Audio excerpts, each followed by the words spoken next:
installé dans le département d'Eure-et-Loir. Je suis secrétaire général des jeunes agriculteurs. Donc moi je suis installé donc pointe nord de l'Eure-et-Loir en grande culture, colza, blé, orge, maïs avec un petit peu d'irrigation. Voilà, sur une exploitation où j'étais salarié. Le cédant, en étant salarié sur place, m'a demandé de reprendre l'exploitation et j'ai sauté le pas et je me suis installé en agriculture. Comment pallier ou comment utiliser le changement climatique pour améliorer ou changer mon exploitation ou la rendre plus résiliente? Ça, c'est aujourd'hui quelque chose qui préoccupe, je pense, une grande partie des agriculteurs, notamment chez moi. On a des défis de production, des défis de revenus. Est-ce que demain je vais continuer? Est-ce que demain je vais continuer à produire, à gagner ma vie en étant agriculteur dans l'état actuel que je suis? Est-ce qu'il va falloir que je m'agrandisse? Est-ce qu'il va falloir que je me diversifie pour continuer à vivre pleinement mon métier? Je vois une opportunité. L'Union européenne le fait, qui est 460 millions de consommateurs, c'est vraiment une force. Et maintenant, comment s'en saisir? Moi, j'aimerais que l'Union européenne, on arrive à uniformiser toutes ces contraintes et toutes ces normes qu'on a pays par pays, de manière à ce qu'on soit encore plus fort, que ce soit sur des sujets d'environnement, de phyto, de contraintes, de normes.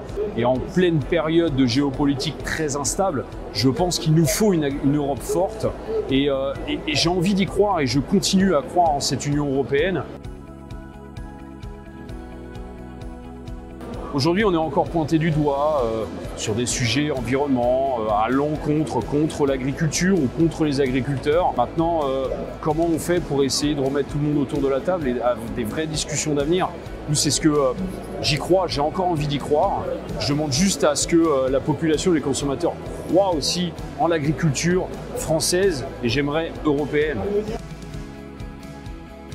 Cette possibilité d'être à l'extérieur, de voir de très belles choses et on travaille avec le paysage, on façonne le paysage et moi aujourd'hui c'est ce qui me fait lever tous les matins, le fait de continuer à améliorer mes sols, mes exploitations, mon exploitation. Je suis en agriculture conservation, une sorte d'agroécologie, je regarde comment améliorer l'efficience de mes sols, comment mieux produire, comment travailler avec le changement climatique.